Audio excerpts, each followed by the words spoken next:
take projection.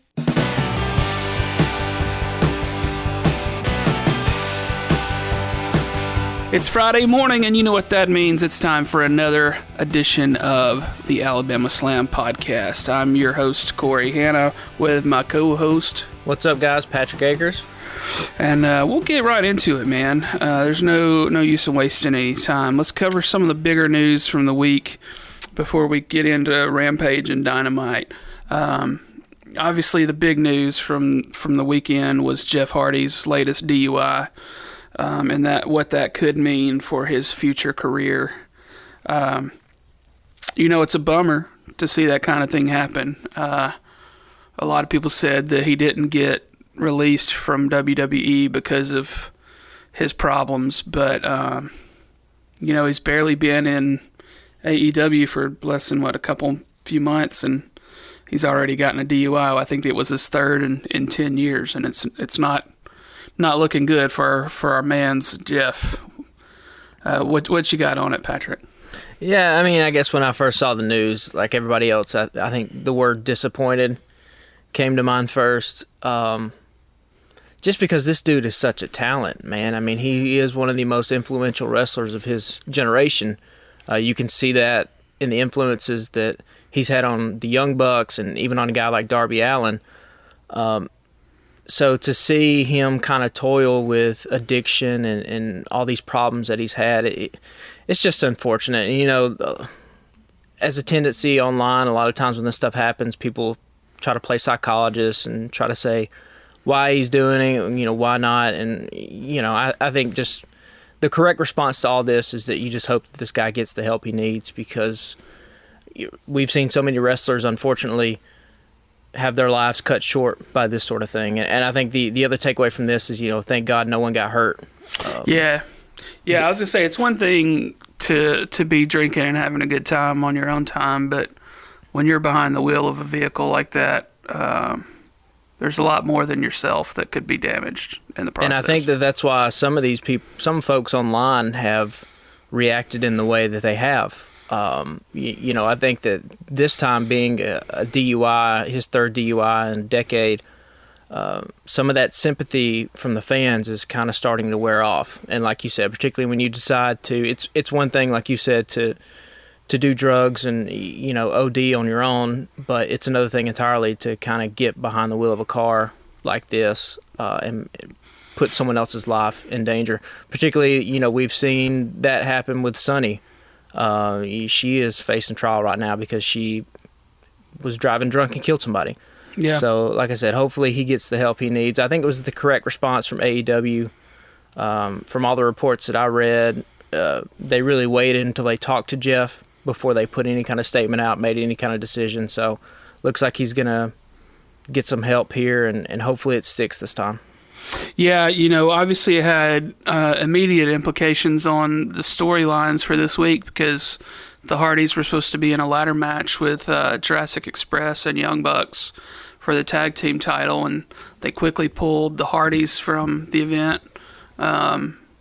I don't think they were going to put the belt on the Hardys. Maybe they were. I don't know. What do you? I think they were, but we'll get into why I think that later when we talk about the main event. But yeah, Gotcha. I think that they were setting up to put these belts on the Hardys, but we'll get there. Yeah. Gotcha. Just unfortunate, man. Like I said, hopefully he gets the help. He is taking everything, his personal life and what kind of a wreck it's been inside the ring. It's no question this dude is an all-time type of talent that, like I said, has influenced in a lot of ways this current generation of wrestlers that you see now. So, yeah, hopefully it works out for him. Yep, for sure. Well, I think the other big news that just popped in the last 24 hours is it looks like all signs are pointing to Sasha Banks being released from her WWE contract. I haven't seen an official statement, but I've seen a bunch of different reports that say it looks like she's being let go. Which there's no word yet on Naomi, which I find a little odd. But, if she's being released, I guess she'll have, a 60-day non-compete, 90-day non-compete? Yeah, I mean, the report that I saw said that her lawyers are kind of working that stuff out. I mean, it doesn't matter if it's a 90-day, if it's a 120-day, if it's a year, whatever. She's going to be in AEW whenever that's off. You can only imagine that Tony Khan is licking his chops to sign her to a women's division that is much needed of some star power. And I mean, when in terms of star power in women's wrestling, does it get any bigger than her? I mean, Becky Lynch, Charlotte, maybe. Maybe. But she's on that level for sure. Yeah, she's top 4. I mean, at one point they were calling and maybe even hinting, they had a big stable before I was watching wrestling a few years ago. Because wasn't she a big deal with like Bayley and Becky and Charlotte, like the 4 of them? Yeah, so they called themselves the 4 Horsewomen. Yeah. And really, when you're talking about pioneering women's wrestling here in the States in this modern era, there are people that have come before them for sure. But in terms of the modern era of wrestling here, it really does boil down here in the States to those 4 women, I think. Yeah. Like you said, and we'll get to it a little later too, but the women's division in AEW needs a spark. You've seen a little bit of that with Ruby Soho, even though they did some strange booking with her. Like she came in hot and then had a weird sort of transition there, and it looks like they're starting to put Chris Statlander on another run like she was having before she tore her ACL over a year ago. But obviously Sasha Banks would put a very, very much needed jolt of energy into the women's division in AEW. Oh yeah, she is. If Ruby Soho was at a 5 level in terms of star power coming over from WWE, this Sasha Banks is at a 12 or a 13. Like there's no comparison. So this would be a major shot in the arm for AEW, and you can only expect that if this is indeed what Sasha Banks wants to do, if she wants to continue her wrestling career, this is the place to do it. Yeah. Well, I think that's all I've got on that, unless you think there's anything else we need to touch on between that and the Jeff Hardy story. Did you get a chance to see that Jay White promo I sent you? I did, and that's where I was about to move into. The thing that struck me about it, and this is coming from a guy that's never watched anything in New Japan Pro Wrestling, was it was eerily quiet. Well, they have COVID restrictions over there in Japan. Okay. Gotcha. Yeah, so that's why, to kind of get, I guess, to kind of give a little bit of backstory here. So, Jay White and Okada had a championship match this past weekend. If listeners will remember, last week I foolishly said that I didn't think Jay White was going to beat Okada because Okada was the main guy in New Japan. Turns out that was fucking wrong. So they just put it on Jay White, and so Jay White cut a scathing promo both in the ring and then at the press conference afterwards. And if you've watched it, if you haven't seen it, it's on YouTube. If you have seen it and you were kind of confused about why he was trying to get the crowd to chant something. So in Japan, they have COVID restrictions that prohibit fans in any kind of live attendance event to cheer or chant or do anything like that for fear of the droplets. Now, that seems extreme here in America, but you have to put yourself in an Asian culture. They've dealt with things like bird flu and several kind of pandemics like this that they take these things way more seriously. So that's why he was trying to get the crowd to chant. And apparently during the match, they did actually cheer and chant and do all that kind of stuff, which is what he was referring to. Gotcha. So what were your other thoughts on that? There's a lot of cussing. Yeah, they can do that. They can do that in New Japan too. Okay. So I was like, they get to just say fuck whenever they want to on TV over there? Because I guess, I don't know, translation or something? That's what it seems like, yeah. He was just dropping the fuckity fuck. And I was like, well, this is different. But yeah, I mean, that was besides him walking out very briefly in AEW. He's really good with the microphone, but obviously they were setting up Hangman Page versus Okada, right? So then they take the belt off Okada, and now Jay White says he's not going to face Hangman Page. I was just a little torn on where I'm supposed to be going with all this. Yeah, I think we're kind of leaving it up. I think there's still a lot of mystery going into Forbidden Door here, and we're only a couple weeks out, which I kind of like.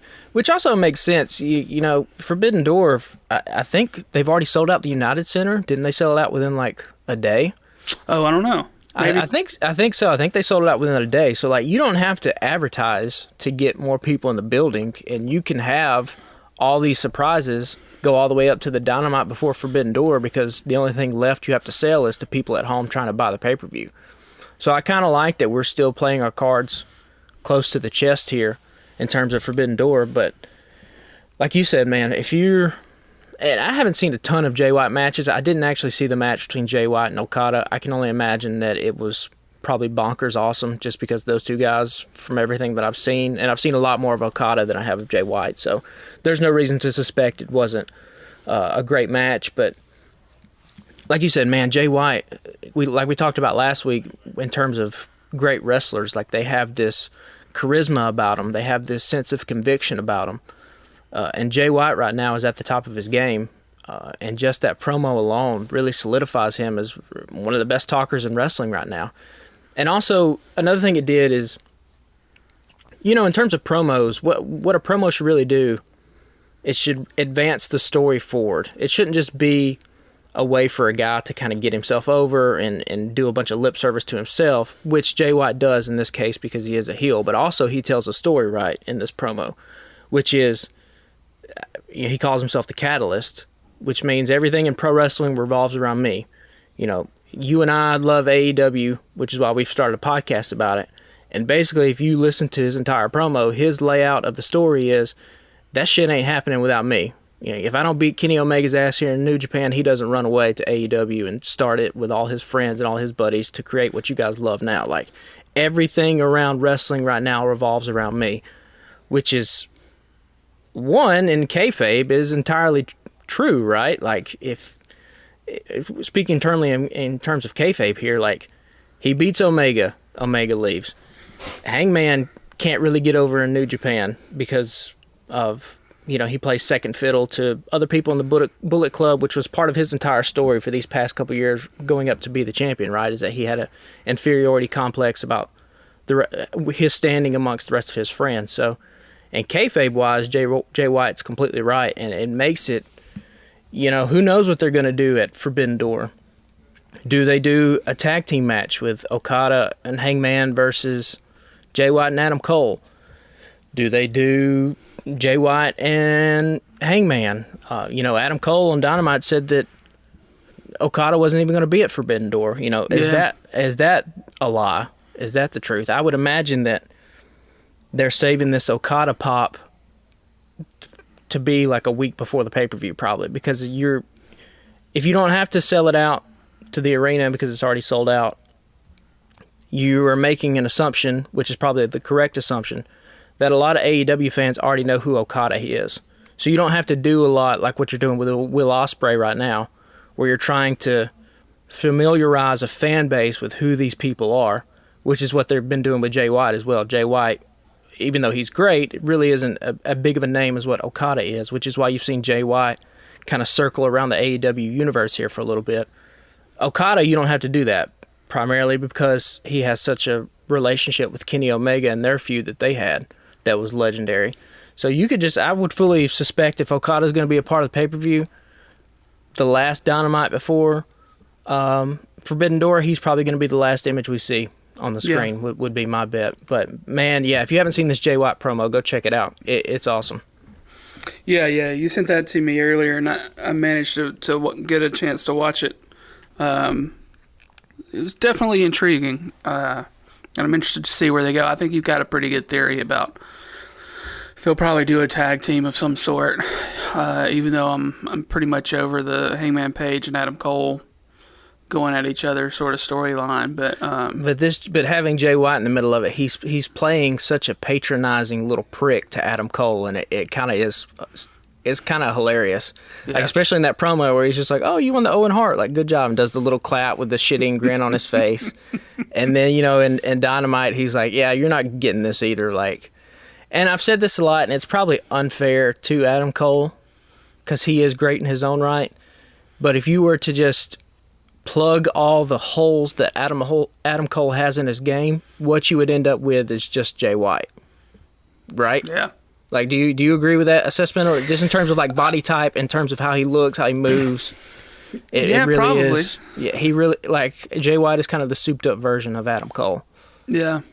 Like, there's nothing that Cole can do that Jay White can't do. They're both great on the mic.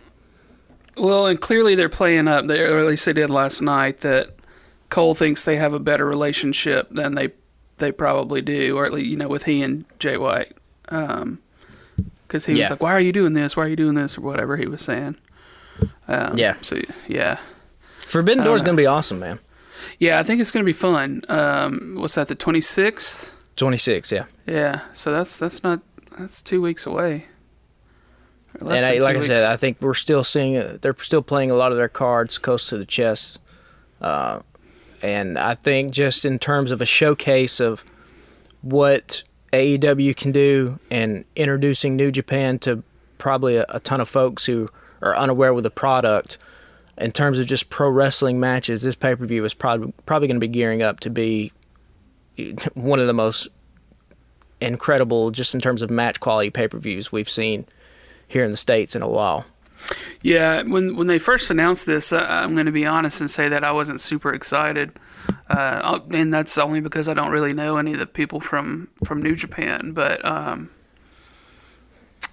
after what I've seen out of Will Ospreay the last two matches, I think that'll be pretty fun with where I think they, or what they did, they teased and then they confirmed who he's going to be wrestling at the pay-per-view. But we'll get more of my thoughts on that guy in a little bit. But yeah, I'm excited about it. I think it'll be fun. It's another reason to sit around and watch wrestling on a Sunday. But yeah, I think we're ready to move to Rampage, unless you've got anything else you want to say about the promo. No, I don't. Let's do it.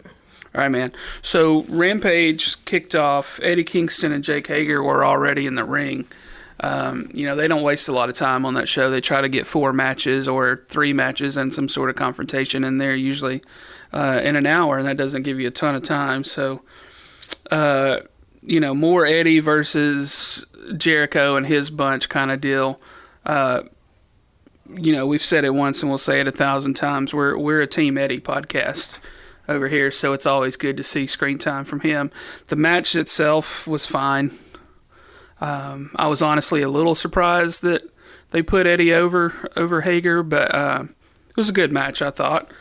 Crowd absolutely eats up everything that Eddie Kingston does, and you can't deny that they absolutely love him. Where is he at, you think, in terms of crowd reaction? Is he top 3? I mean, just off the top of my head, I think Moxley probably gets a bigger reaction. CM Punk gets a bigger reaction. But, I mean, he's up there with Bryan Danielson, right? I mean, he's got to be. I mean, you could say Cole, but the only reason Cole gets that sort of pop is because of the crowd participation in his entrance. And they don't, it's a crowd participation in the entrance. I feel like during the match, they don't chant Adam Cole's name the way there's Eddie chants. Right. Several times during any of his matches, yeah. There's Eddie chants when he's standing on the apron, like just not managing somebody, Yeah, that's what I was just going to say. Eddie could come down there just to be ringside for a match with one of his buddies, and they're going to start chanting Eddie. Yeah, I mean, give me more Eddie Kingston. I don't have a ton to say about the match itself. Just give me more Eddie. What did you think overall? The match was fine. I mean, it's, I wasn't surprised they put Eddie over. You're not going to kill that guy's momentum, particularly to a guy like Jake Hager, who is sporadically seen on television. Right. I would just have to imagine that they're waiting to pull the trigger on Eddie holding any kind of title, because the first title he's going to win in AEW is going to be the World Championship. I would think. Otherwise, you would have already given them the TNT title or, made him a tag team champion with somebody. Like, I think they're doing something similar to what they did with Hangman, where they're building up their next underdog babyface, and he doesn't need that much building. Obviously, he's already there with the fans, so you're just kind of buying your time to when it happens.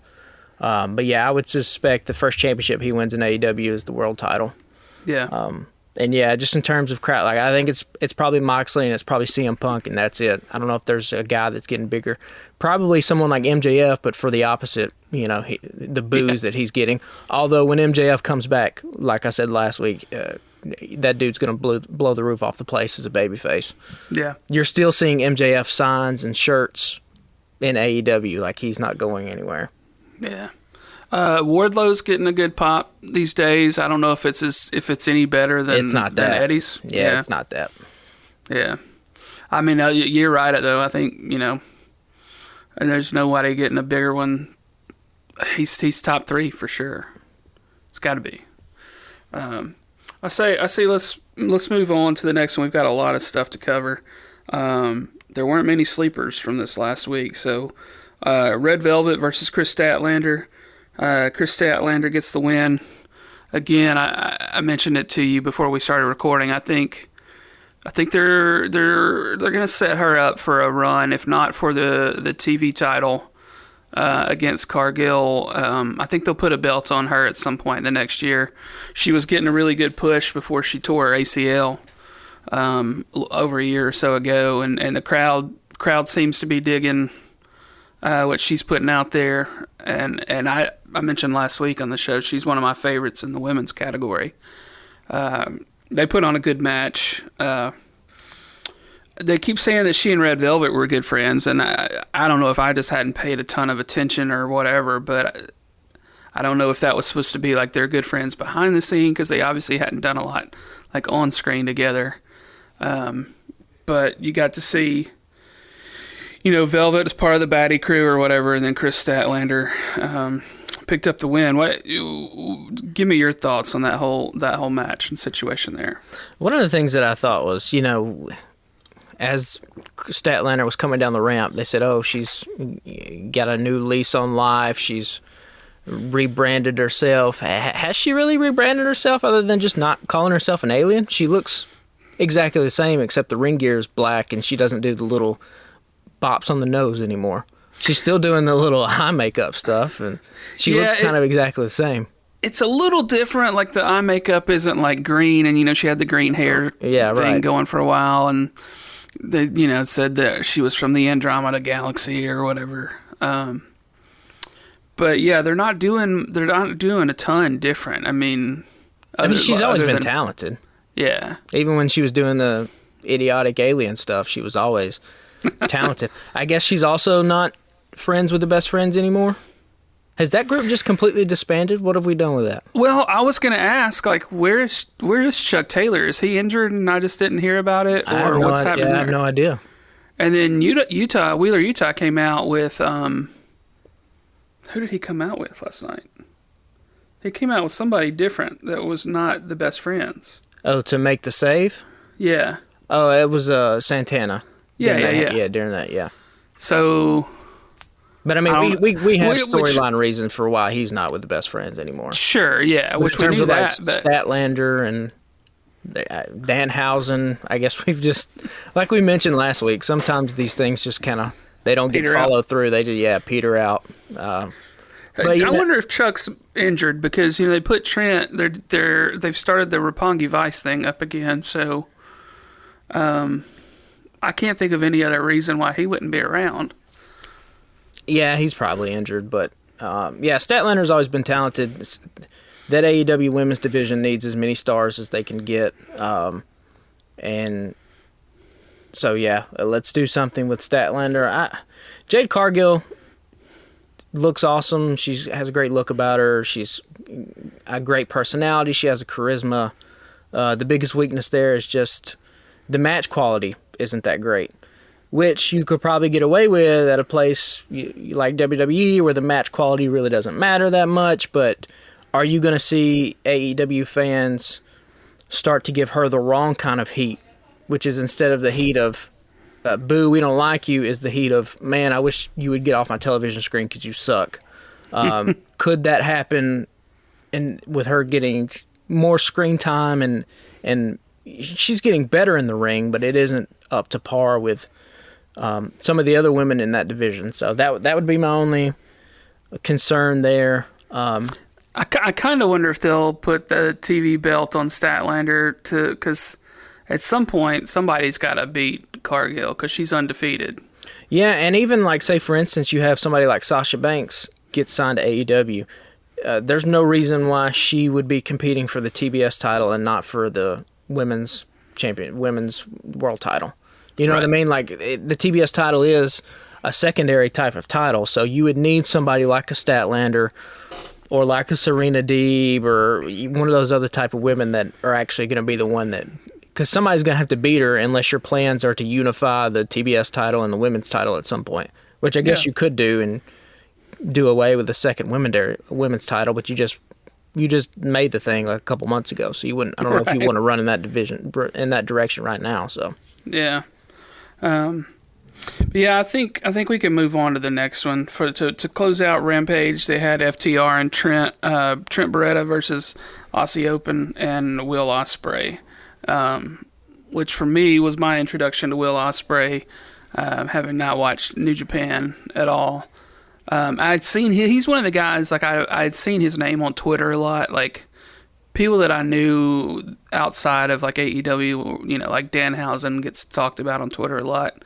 And then he eventually signed, you know, with AEW. And then I've seen Will Ospreay's name pop up a lot, more so than like somebody like Okada or whatever, or Jay White. But this dude has lived up to the hype for me so far as a dude who was just on my radar and I'd never seen wrestle. That was a hell of a match. And they're, you know, I think we mentioned it last week, but they're starting to step up their game a lot on Friday nights. They have to, because the ratings for Friday night are not great. The numbers are not great for Rampage, but they're really putting on a lot better shows than they were a few months ago.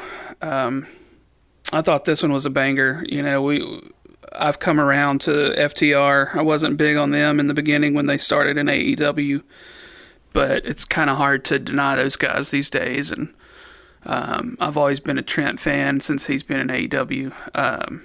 And I did a little reading this morning and saw that he and Ospreay have some history together. So it's not that difficult to put the two of them in the ring together and just watch them get after it. But this was definitely a banger and a good way to finish off the show for me.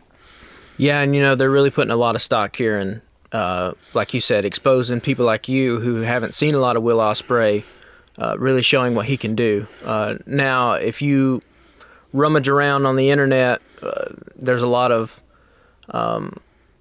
opinion out there about Will Ospreay, particularly from a couple years ago, where he was doing a lot more high-flying, acrobatic-type stuff, and he kind of got a reputation as being just a flippy-dippy kind of guy. But man, he has really underwent a change in terms of his physicality in the ring. That finisher with that elbow, running elbow strike, just looks vicious and looks awesome. Yeah. And he still has that like cocky ass arrogance about him too, and just his reversals, his escapes, his athletic ability. I mean, it's all there, and his look too with that flowing jacket. I mean, those fucking guys when they came out just looked awesome as shit. Yeah. And like you said, that was a banger of a match, and you know. I guess if we want to jump forward here in a little bit, since we're talking about Ospreay, that Dax Harwood Ospreay singles match from Dynamite, also a banger. I mean, what a fucking match that was. Yeah, that was my favorite of the night for sure last night. Yeah, and you know, just those two guys, trading the chops back and forth. Is there anything more satisfying in wrestling than just hearing a good chop on somebody? It's tough. Like, and I think part of the reason, if you want to dig down into the psychology of it, why chops resonate so much with fans is just because we know what that feels like, right? Like we've either been hit in the chest or we've done a belly flop into the pool, and we know what that sting feels like. We really don't know what a power bomb feels like because people don't fall on their back routinely. But like and if you're a wrestling fan and you were a teenager, everybody's a teenager. You fucking chopped your friends when you're watching wrestling. Everybody knows how much that hurts. So it immediately, like when you hear that pop, when Dax Harwood is laying in those chops, and I mean, he's probably the best at it right now, and sings throughout the entire damn arena and just explodes through the TV screen. Like, you feel it in your chest, man. Like, it's awesome. And these two guys, yeah, they have great chemistry. What a turn for Dax Harwood here. I mean, you can make a case. He's putting together a Wrestler of the Year type of resume in terms of just match quality. He's now has the reputation for AEW to where, hey, we need a good match. Let's throw Dax out there with whoever. Doesn't matter. It can be Ospreay. It can be CM Punk. We know we're going to get 15, 20 minutes of awesome action, and the fans are going to be behind it all the way. So, also, if anybody had any kind of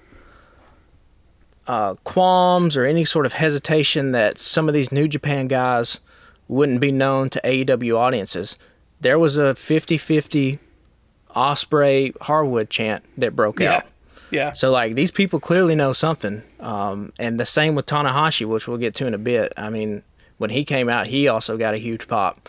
So, and I think I was kind of worried about that too. Will some of these AEW fans know who these New Japan guys are? I think that's completely out of the question now. I think these AEW fans are going to be geared up for this Forbidden Door pay-per-view, and they've done their own research apparently about who these guys are, just hearing their names, because AEW really hasn't done that great of a job outside of Ospreay and Jay White about educating the audience about who a lot of these people are. But yeah, Ospreay, man, I would love to see him in AEW full time whenever his New Japan runs up. He's still relatively young. Yeah, that's what I figured. He doesn't look like he's been through a lot damage-wise. So I keep thinking, the last just week, and the same thing. I'm like, well, I wonder what this dude's got left in his contract, and if he jump ship and come over to AEW or whatever. Obviously, he gets over real well. So absolutely. One other point I wanted to make out, because I saw also this complaint online about AEW having too many belts on their show and having too many belts recognized. I don't know how you feel about this, but I think that's just a crazy complaint to have. One of the criticisms you can level towards WWE is that, literally the words WWE stands for World Wrestling Entertainment, but there is, in the WWE universe, quote unquote, there is no wrestling that happens outside of that universe. Meaning that, CM Punk drops a Ring of Honor thing in his pipe bomb, but it's never really explicitly stated that any type of professional wrestling happens outside the confines of a WWE ring.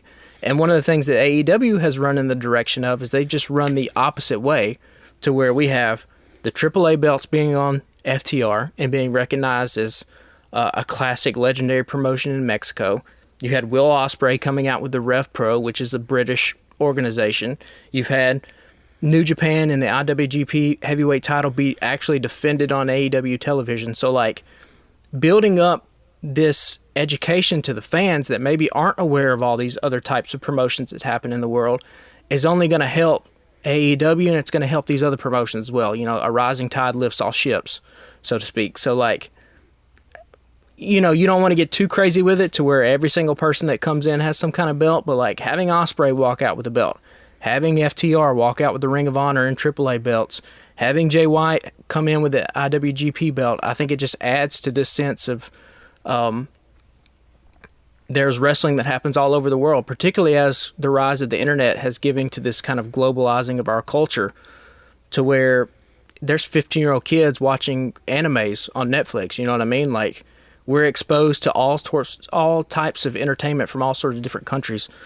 So I think it's cool. I think that's a kind of a idiotic complaint to level against AEW having too many belts. But what's your thoughts on that, just quickly? Yeah, I think I mentioned last week when they introduced the All Atlantic tournament, I was like, I don't know if they need that belt in there. I do remember, now that I've said it, talking about, I thought that they were going to do a triples title, because that's been a rumor for months, and that's where I figured it was headed. But the way they've got the All Atlantic tournament set out, I think is probably going to be cool, because it's not just people from the States. We had Miro versus Ethan Page last night. So I think that was cool. And they haven't said who from New Japan were in that bracket, but I part of me thinks it's getting a little too diluted.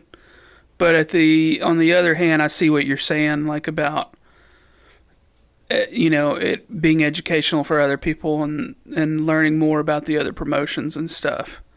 So it doesn't bother me all that much.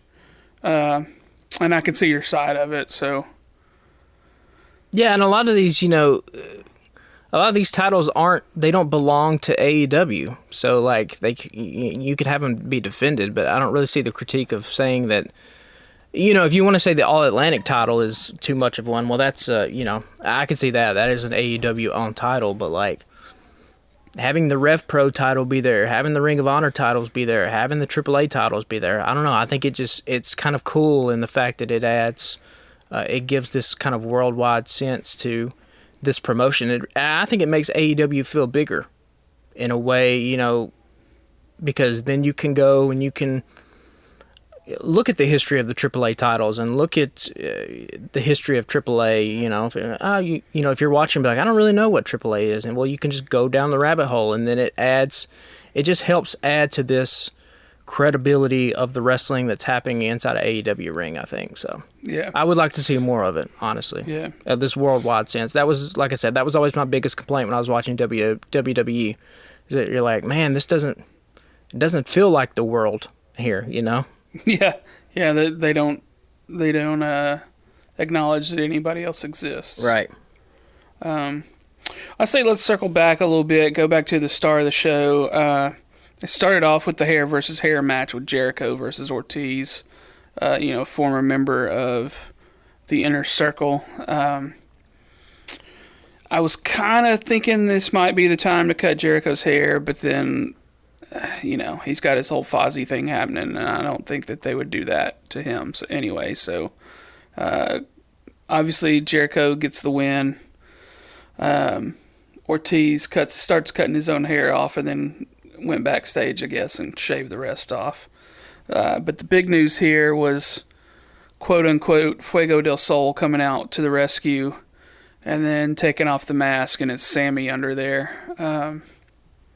So are they basically just getting the Inner Circle back together without Santana and Ortiz, and then adding all the other goons in the Jericho Appreciation Society, and now also Ty Conti? Yeah, I think I was sort of surprised when I saw Sammy come back out to help Jericho get the win, because I don't know if it registered this way to you, but to me, having Sammy link back up with Jericho is really an admission that this Jericho Appreciation Society isn't working in the way that we thought it would. And that the guys like Matt Menard and Angelo Parker and Daniel Garcia, even though they've pushed Daniel Garcia, I mean, he's been in multiple main events at this point, it seems like they're still not getting that reaction out of the crowd. And one thing you can't say about Sammy is that he doesn't get a reaction from the crowd. I mean, he's one of the most booed guys on the roster. So, they turned on him big time. Yeah, absolutely. And he gets nuclear levels of heat, particularly now that you've paired him up with Ty Conti. So, yeah, I think having them link back up is just an admission that this isn't going the way that we thought it would, and it needs another spark here. And I don't think that is necessarily the wrong call. Sammy really wasn't doing anything either. And so if you need an extra spark here, if you're going to keep this Jericho Appreciation Society, if you're going to keep Chris Jericho having these lackeys here late in his career, then put the two of them back together. And like I said, when they had that last, when they were walking back up at the ramp, there was only three guys walking up at the ramp. It was Sammy, it was Hager, and it was Jericho. The other guys were nowhere to be found. Yeah. So, yeah, I think that's that admission there. In terms of just the match, I mean, it had its moments, right? It had a really awesome near fall there with Eddie Kingston hitting Jericho with that back fist. I thought that was the 1-2-3 there. And like I said, Jericho, he's one of the best ever, man. So he's going to, in terms of those near falls, I mean, he can do it up right to the last second to play on people's emotions like that. And then, yeah, Ortiz getting his hair shaved and just screaming blood and guts into the into the microphone as like his head is bleeding a little bit and he's cutting the hair off and it's falling. That was just awesome. Or I've said this before, maybe not during our podcast, but I know I've said it to you off mic, is if you were to look at some of the guys who have improved the most since AEW's gotten on television weekly, Santana and Ortiz are up there. I think Santana and Ortiz and Britt Baker are probably the three people who have improved the most if you go back and watch those early Dynamites to where they're at now. And I love Santana, I love Ortiz, and, you know, this set up more into the Jon Moxley Tanahashi thing too as well. So yeah, and this is one thing that I enjoyed about last night is, you know, sometimes we've had problems with AEW just expecting people to know certain things. Was they actually did a short package on Tanahashi, and then Moxley, when he grabbed the mic, started out with basically giving a little backstory as well on Tanahashi. So it wasn't like they just threw you into the universe and expected everybody to know. I thought it was great that they actually did do a little video package.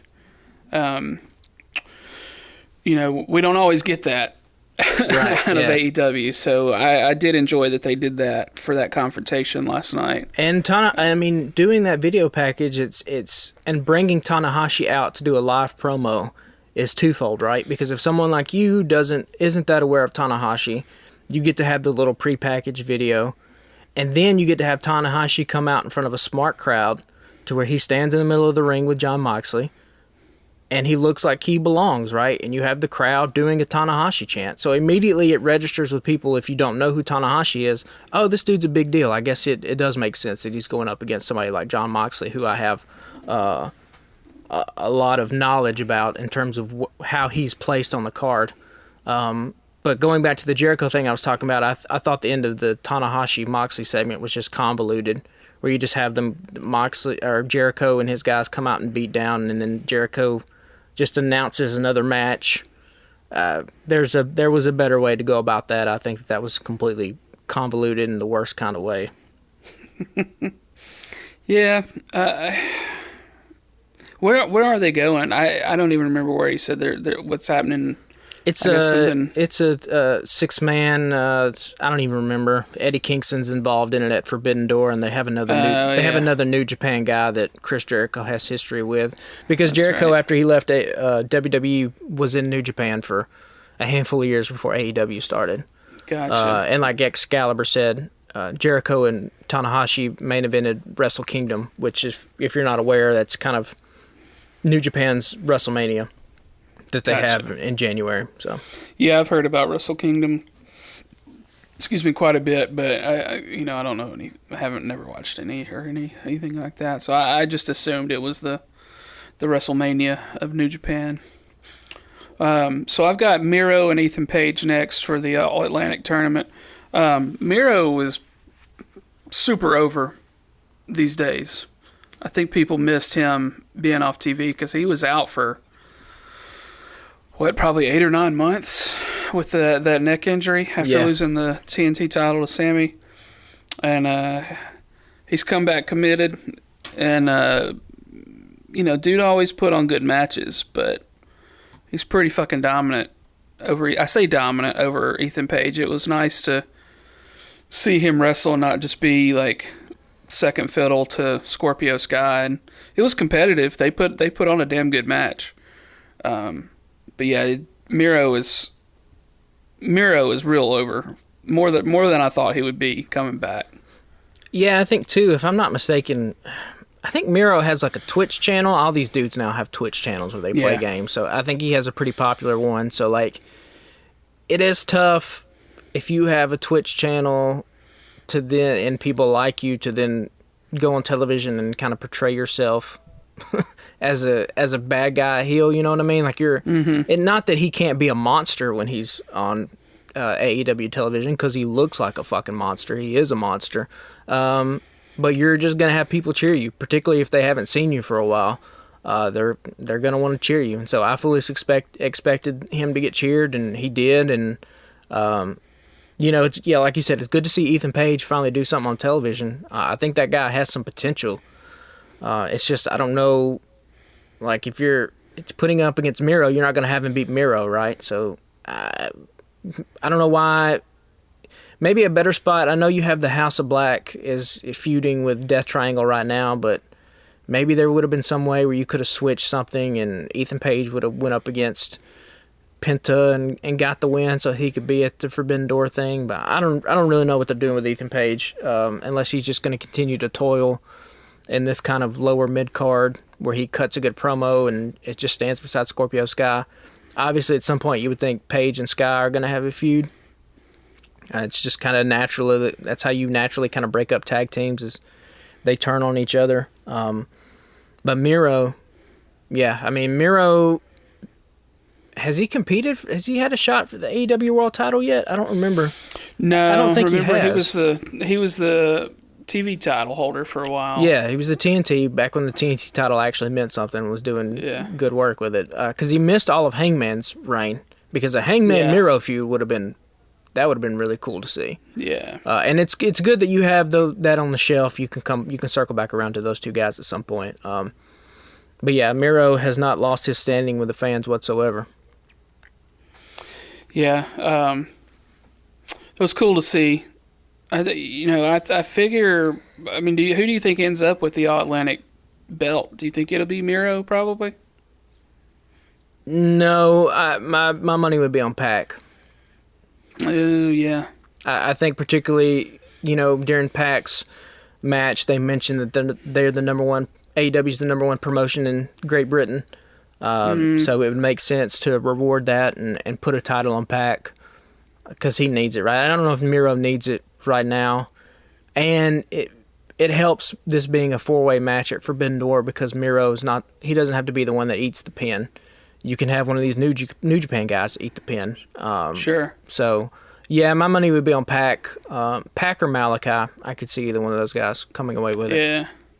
God, that's going to be a hell of a match. It'll be somebody in that faction, though. It'll be up for grabs in that Death Triangle, House of Black feud that they have going with. That All Atlantic title will be in there somewhere. Yeah. There's going to be some fucking bangers on that pay-per-view for sure. Oh, I'm telling you, man. I have high hopes for this pay-per-view. I really do. I think you're going to see some of the best wrestling in a long time, top to bottom through this thing. And I think this is a perfect place for both of these companies to really make a mark, because a lot of these Japanese fans are going to be watching this too, And True. I would expect you to have some 50-50 booking.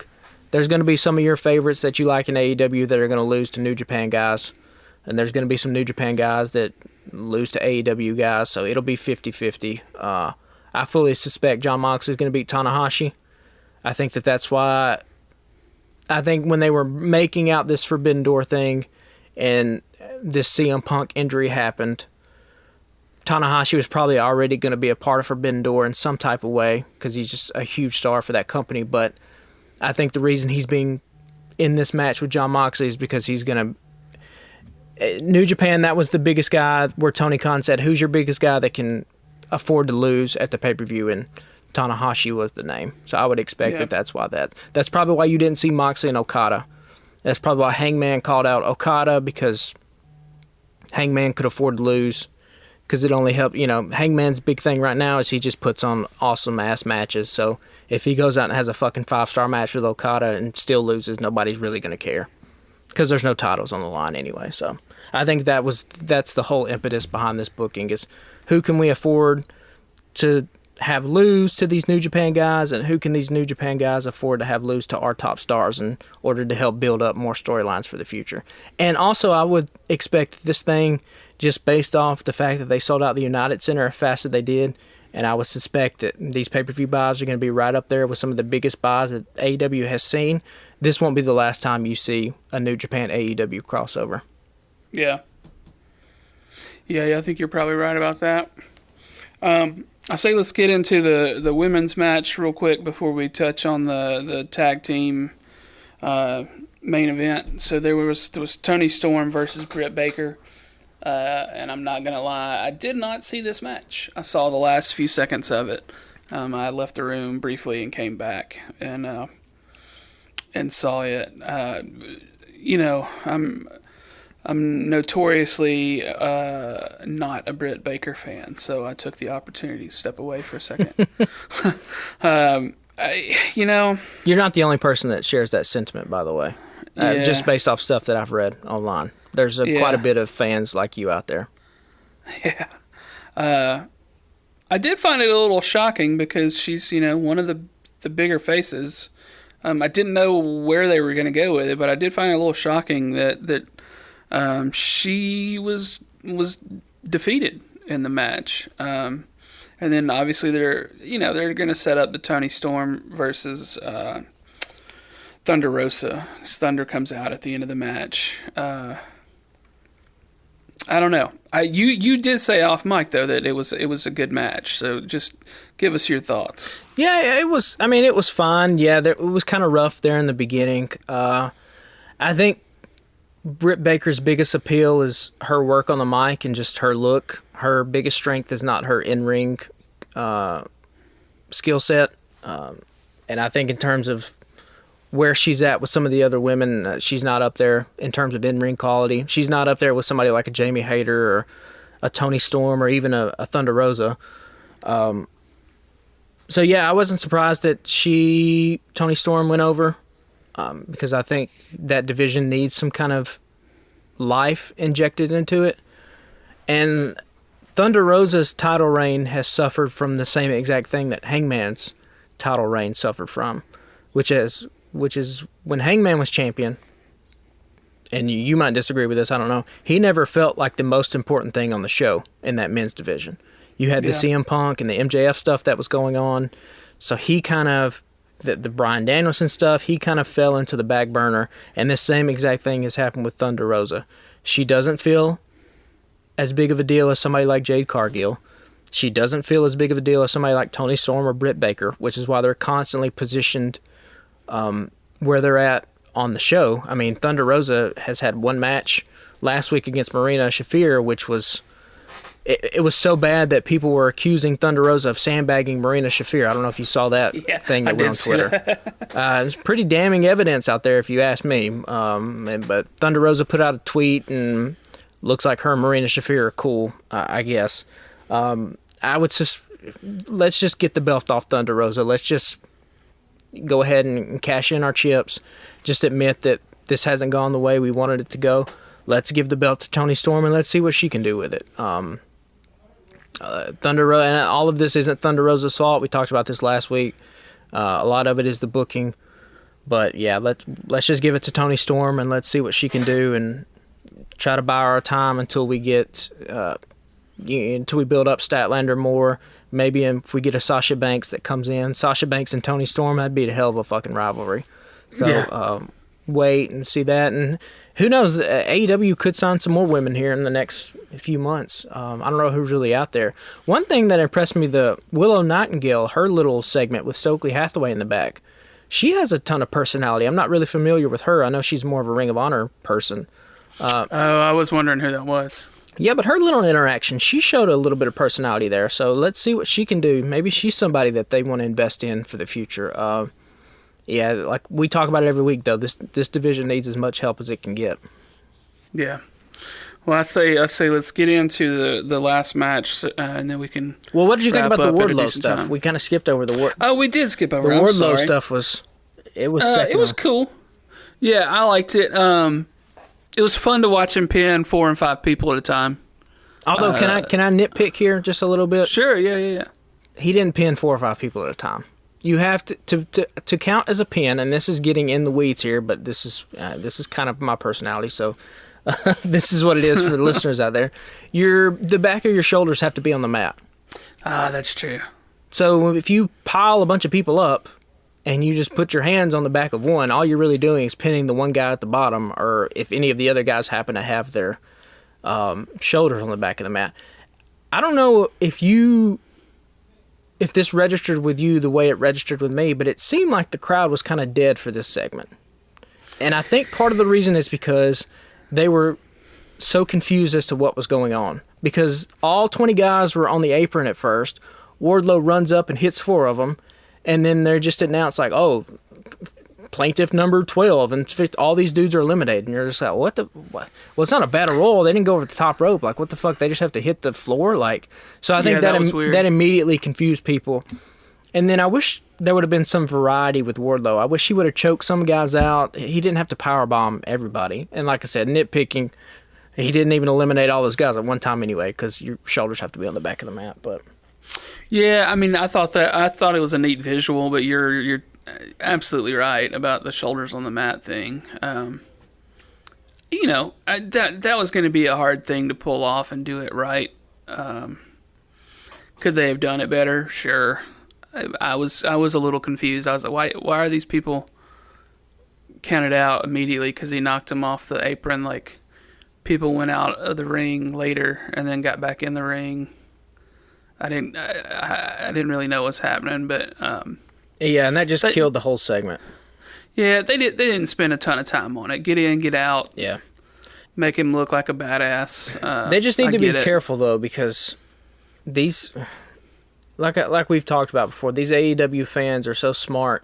They'll move on to somebody else real quickly, and they're fickle in that kind of way. So what you don't want to have happen is have any of this momentum that you have going on with Wardlow cool off in any kind of way. So, also shout out, it's cool to see Matt Hughes. That dude was like a huge deal when I was a teenager watching UFC. Although he looked kind of hobbled in there. I was kind of like, oh God, please don't let him try to do something physical. Yeah, I didn't know who he was because I never watched UFC, but I was like, hey, this dude looks like he might be hurting in some way. Yeah, he was kind of hurting. But the People's Court thing at the beginning, that parody, that was spot on. That was awesome. Yeah, I love it when they do little things like that. Yeah. So obviously the last match was Young Bucks versus Jurassic Express. We were supposed to have the Hardys in there, but for obvious reasons, they were not there.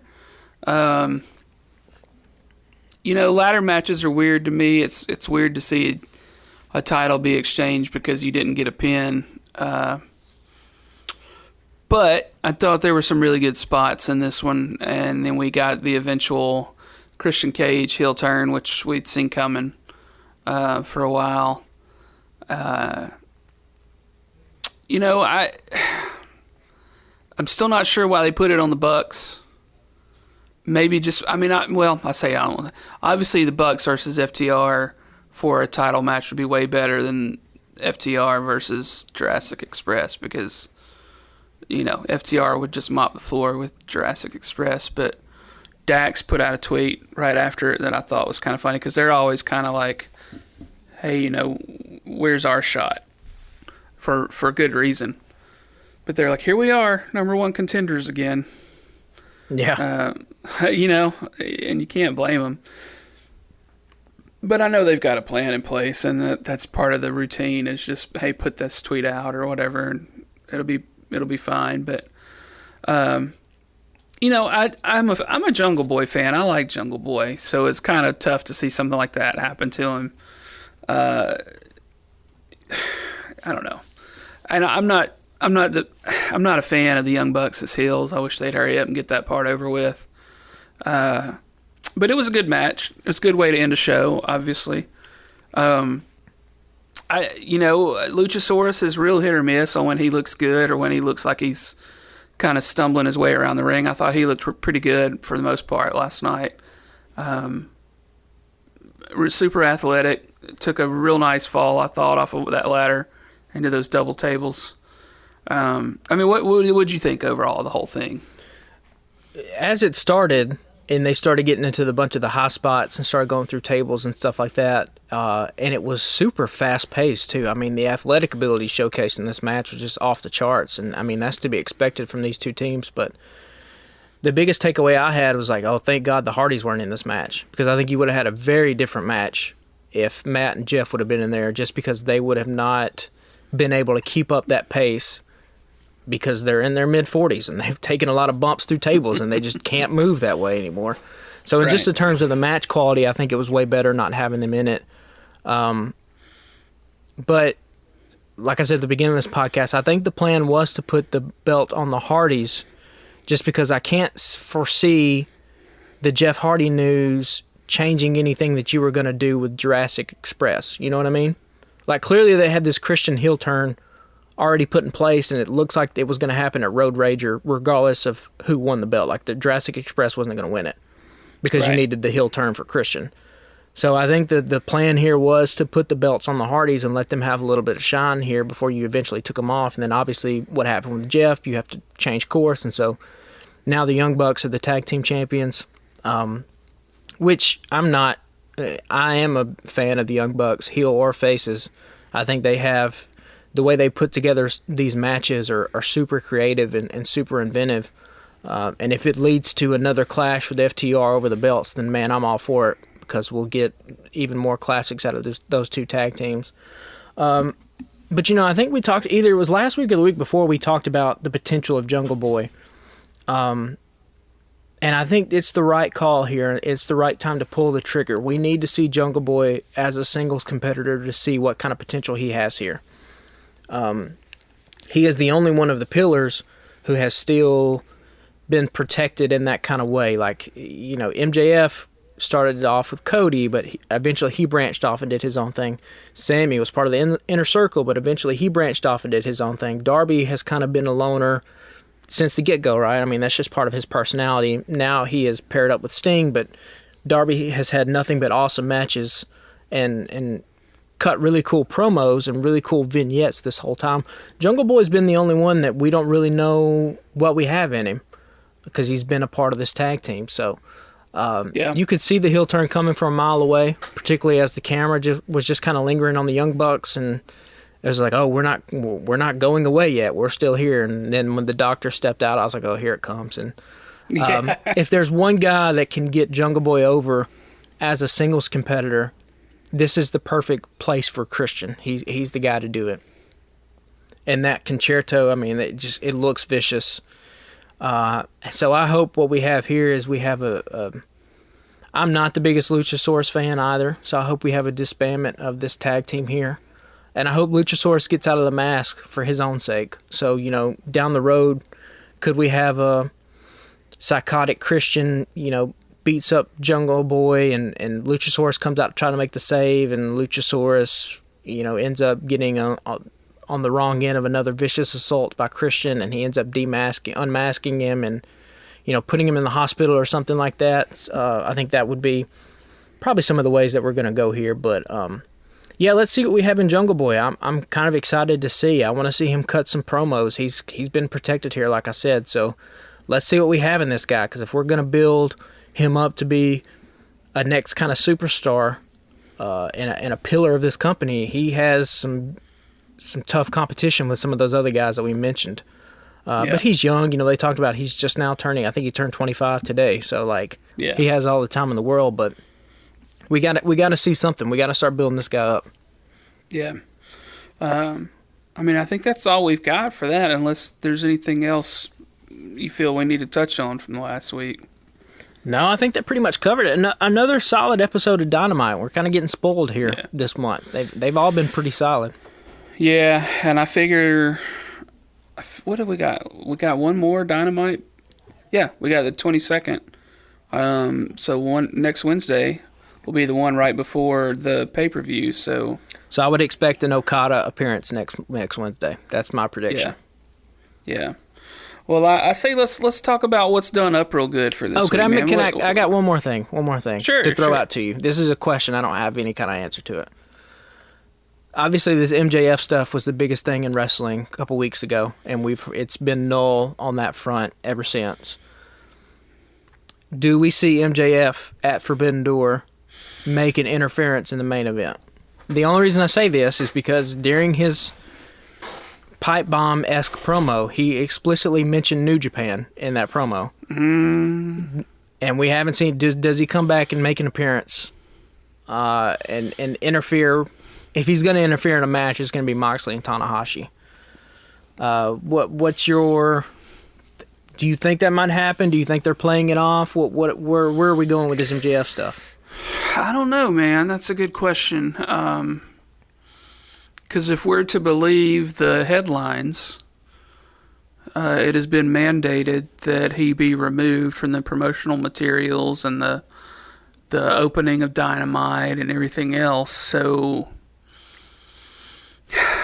I don't know. I mean, what's his motivation on interfering with a Moxley match? Like, there's not really a history with them. Yeah, what the kayfabe explanation would be like, how dare you try to take my spot? Like I said, he's going to be what CM Punk was in 2011, and CM Punk's whole thing was that he was a kind of a revolutionary. He represented something else that was happening in wrestling outside of WWE at that time, because WWE was so homogenized with the corporate type of wrestling, and here was Punk coming in saying, screw all that, I'm going to be the guy. So do we see that with MJF? Fantasy booking here, and of course all fans like to do this. Could we see a thing where MJF ends up costing Jon Moxley the AEW title, and Tanahashi ends up getting the win? And then we do a Moxley MJF, or could we do, how much could we loan Tanahashi for? Could we do MJF and Tanahashi, where MJF ends up winning the interim world title off of Tanahashi? I don't know. I would expect there to be some kind of other. We've gone 2 weeks now without any kind of kernel in this story, and you don't want it to go too long. I don't think, for it to use up to have no kind of steam when it comes back. So I think Forbidden Door here at the pay-per-view, that will be 3 weeks. He's basically off television. Yeah. And, he mentioned New Japan. He mentioned not doing the, marky shit of acting like he watches New Japan every single week and likes it. So he would have some kind of vendetta just against the whole thing, right? That here is something that he perceives as being less than him, getting elevated to this status to where it is now main eventing pay-per-views where that should be him, because there is nobody. He said it in that promo. There's nobody better than him. So if I'm the best, I should be seen as the best. I should be on these damn pay-per-views. I should be on these title screens, the opening of the shows, the opening graphics. I should be on all this kind of stuff. So I don't know, just a little kernel out there for people to think about. Yeah, that's it's not a bad idea. I honestly don't know what they'll do. Because I don't know whether to believe it's all a work or not. I don't know. The longer we go without seeing him, the more I think it might be a little real. But I just don't know what to say about it. I am a little concerned about the number of matches that are announced for the pay-per-view. I think we mentioned in Double or Nothing that was just a little bit too long for a Sunday night. Yeah, well, just get ready, because it ain't changing. This thing's gonna be it's gonna be 4.5 hours again. It seems like. So, yeah. Because if there was any pay-per-view to really let these matches breathe, it's gonna be this pay-per-view with the amount of star power that's in here, just on a global scale. So yeah, we were lucky that we had the Monday off work after the last one. We don't have that. Nah, this will be 5 hours, so just get the popcorn ready. Luckily for me, I'm still on paternity leave, so it don't. Shit. Yeah, that's true. At this point, I don't care. It could be 6 hours. I'm gonna watch this whole thing. So, but anyway, that was the last thing I had, so we can wrap it up here. Well, tell me what's done up real good for you this week, man. So, Adam Sandler had a new Netflix movie out called Hustle. I think it came out last week. If your listeners out there are big basketball fans, you'll really like this movie. It's kind of it's a cliched-ridden sports movie, but the performances in it are so good that it kind of rises above those cliches. But what it got me thinking was, and I think I'm working on an article right now for the Alabama Take on this very topic. I think Adam Sandler is like one of the best American actors of all time. And I think he does not get the amount of credit that he deserves, in terms of, particularly for people that are mine and your age, right, or close to our ages. With our friends, like, we could quote, somebody could just throw out a line from Billy Madison, and you would, first of all, what you immediately do is probably laugh, and you would smile, and you would be able to just quote something back, probably in that same scene, because Adam Sandler has so many movies that have just become common in our culture, right? You talk about Billy Madison, you talk about Happy Gilmore, I just rewatched The Wedding Singer. The Wedding Singer, I forgot how awesome that movie is. That movie's great. Buddy, that movie was funny as shit. It's been forever since I've seen it, but For listeners of this podcast, if you've never, just go on YouTube and look up the Somebody Kill Me Please song, and you'll fucking laugh your ass off for 3 minutes. Like, it's just great. And then the ending of The Wedding Singer, where the Grow Old With You on the plane with Drew Barrymore, like, that's one of the sweetest scenes that happened in the 90s, like in any type of movie. And now it's kind of the cool thing to be like, oh, Adam Sandler's good, because we've seen Hustle's getting really good reviews. We've seen him in Uncut Gems from 2017, I think, which was really awesome. But I think this dude has just been good for forever. And, like, you can't really fault him for making a bunch of shitty movies. I mean, there's a lot of actors that make shitty movies. Now, he could be, number one ranked of all time in terms of the amount of shitty movies he has made. There's quite a bit of them. But they still they do well at the box office, and, like, he's clearly not taking himself so seriously. So, I looked up a ranking thing online, and who knows where the fuck these ranking things come from, but there was I think it was actually on ranker.com, which, if you're not familiar with that site, is basically where somebody can throw out a topic, or the people of the website will throw out a topic, and then people can go in real time and kind of vote stuff up. And on the list of greatest American actors, just American actors, he was 105 on the list, which you cannot tell me there's 104 other actors in American culture that have made as big of an impact as what Adam Sandler has made. That's just ridiculous. You can't make that argument in good faith. People in front of him were like Kurt Russell. Kurt Russell's great. He ain't fucking Adam Sandler. Like, let's just be real with it.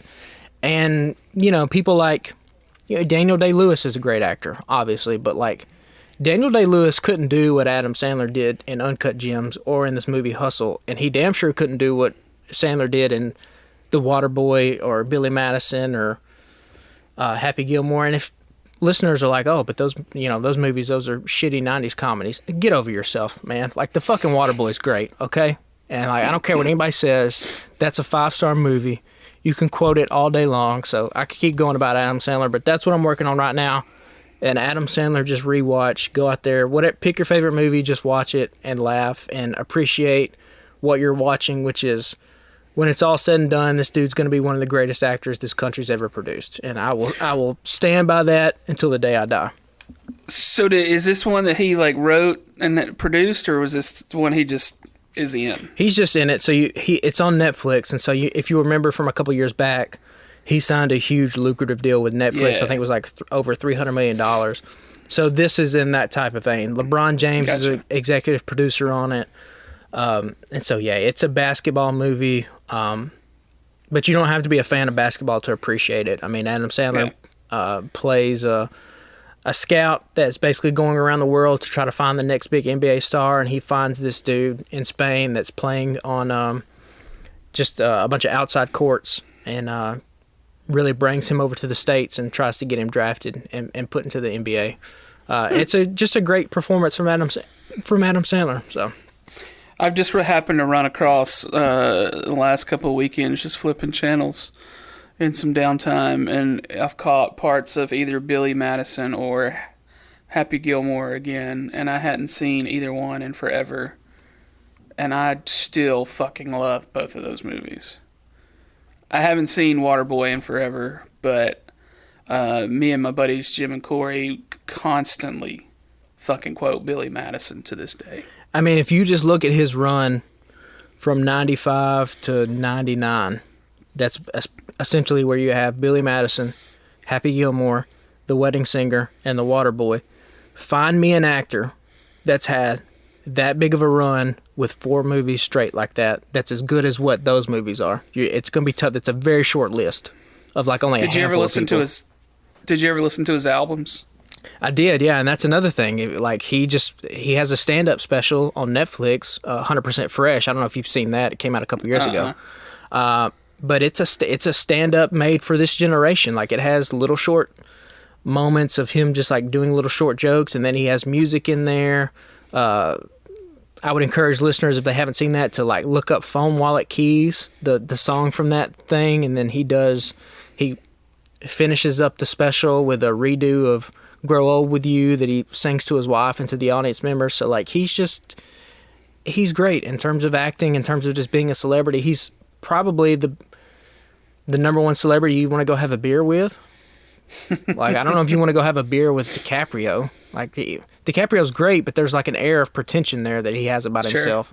So yeah, I mean, Sandler's fucking going on late night shows in basketball shorts and t-shirts, man. Like, he's one of us. So Love it. I may need to watch that then. I saw somebody else tweeted about it yesterday, maybe. have you seen Uncut Gems?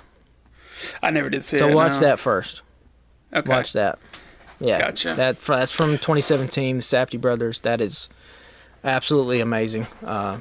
And this dude's been good for forever. Fucking Punch Drunk Love. I don't know if you've seen that one. That movie. Yeah, I saw that one. It's been forever. That movie's great. Like, he's awesome. So be on the lookout for that if you're an Alabama Take reader.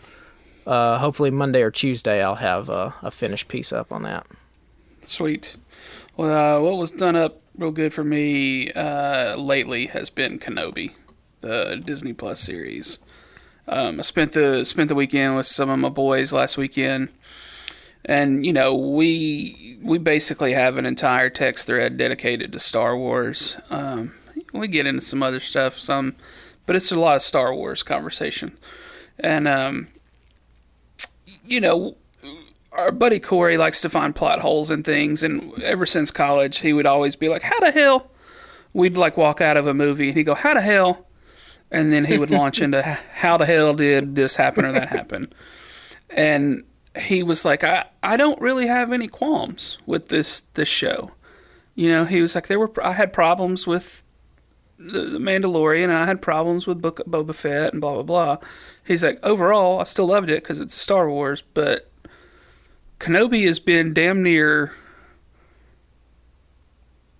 perfect in my book. Now that's kind of opposite from the discourse that I've read. So are you? Yeah. You're kind of in the minority there, I guess. Yeah, probably. And here's why: is that nobody hates Star Wars more than Star Wars fans. And when I say Star Wars fans, I mean people my age that are 45. I was 2 weeks old when Star Wars came out. I grew up with Star Wars.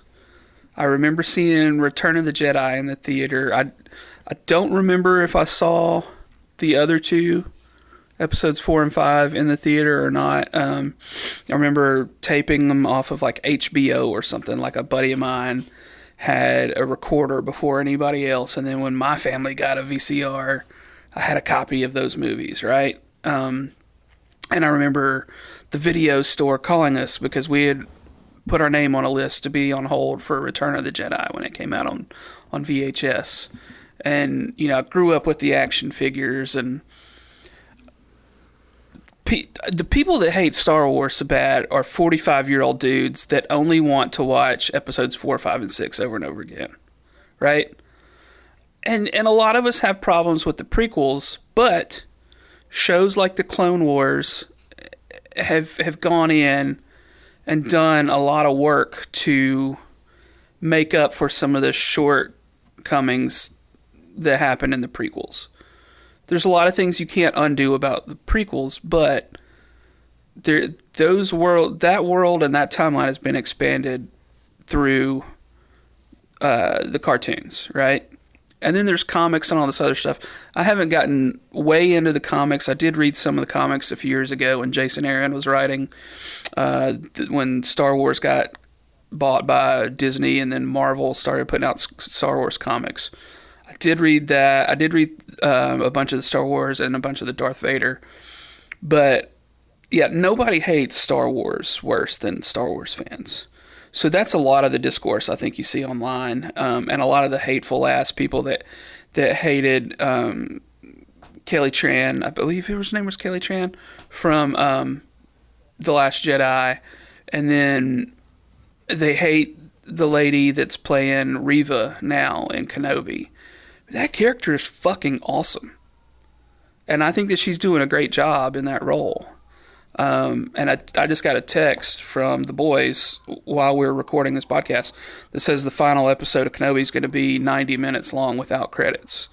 So that's damn near a whole movie right there. But I think the story is awesome. Obviously, if you haven't watched it at this point, you're 5 weeks behind, and I'm not going to say spoilers, but how they swerved and introduced like a young Leia into the story was great. You know, we didn't see any of that in the trailer. We thought this was all going to be Obi-Wan and the Inquisitors. But it's been a whole lot about young Leia, and I think that's great.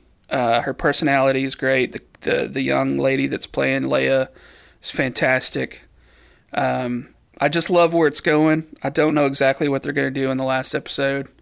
I've kind of got an idea, but I'm here for it. I need more of it. I told our boss today, I said, the more that we can get of this era of Darth Vader, the better. Because we've always, you know, we grew up and we were like, Darth Vader's like the ultimate Sith Lord and he's such a badass. But at the time, you know, and the technology, David Prowse wasn't really cutting it as Darth Vader back then, right? But you get to see, I mean, hell, Hayden Christensen is fucking killing it in the Darth Vader suit these days. And then obviously we had the big scene at the end of Rogue One where he just goes through the fucking ship, just fucking killing people, and it's awesome, man. I'm here for it. The more Star Wars for me, the better. Some people don't see it that way, but I don't think you've been watching it, have you? No, I have a 2.5-year-old who constantly watches everything on Disney Plus. So anytime I get a hold of the remote, I run as far away from Disney Plus as I possibly can. Gotcha. So, yeah, I'm the most casual of casual Star Wars fans. I've seen the movies and like Mandalorian, but I don't participate in any of the discourse. It's all kind of, especially the discourse about that happened around Kelly Tran and what's happening now around Moses Ingram. I think it's just kind of fucking stupid, and a lot of these neckbeards that are online just needs to fucking get a life. Yeah. I try to tune as much of that out as possible. I don't need that shit in my life. I just like Star Wars, man. And here's the thing: is you don't have to fucking watch it. Right. You can go back and watch your precious copies of episodes 4, 5, and 6, the original cuts on VHS, if that's what you want. But I'm gonna watch any fucking thing they put out, like plain and simple. I thought The Mandalorian ruled. I really liked Book of Boba Fett a lot. Not as much as Mandalorian, but I liked it quite a bit, and I'm interested to see what they do with the Andor series that's coming out later this year, and then obviously I'm stoked about the Ahsoka series that's been shooting for about 3 or 4 weeks now. So just give me all of it. I can't guarantee you that next week my done up real good for the week won't be Kenobi again as well, because the last episode runs next Wednesday. Well, that's all I got, man. Do you have any other parting thoughts for the week? Nope, that's it for me. I think we'll wrap that up, man. We'll be back again every Friday unless something changes. We're still recording remotely right now while Patrick's on paternity leave. Normally, he's in an office right across the hall from me, and we would be talking about wrestling in our offices. So we just decided to start a podcast about it. Unfortunately, the timing on it was not great because by the time we finally got things rolling, his new child was born. So we've been recording remotely. Hopefully, we'll be back in the next few weeks recording in person. Please go follow us on Instagram and Twitter if you do those sort of things, at Alabama Slam Pod. You can follow the Alabama Take on Facebook and look us up. We got a TeePublic store for the Alabama Take. We got t-shirts and stuff available there. And give us reviews on iTunes as well.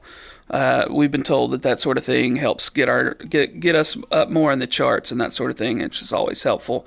And tell your friends about us if you're a listener and like what we're doing, man. But I think that's all I got for the week, Patrick. Are you getting arrested? What's happening? Is that you or me? I thought they were coming to get you, buddy. I hear it in the background. It sounds like it's coming through. Yeah, they might be coming to get me. Who knows? Yeah, who knows? Well, y'all be good, man. We'll talk to y'all next week. Talk to y'all soon. Great pod, Corey. Thanks.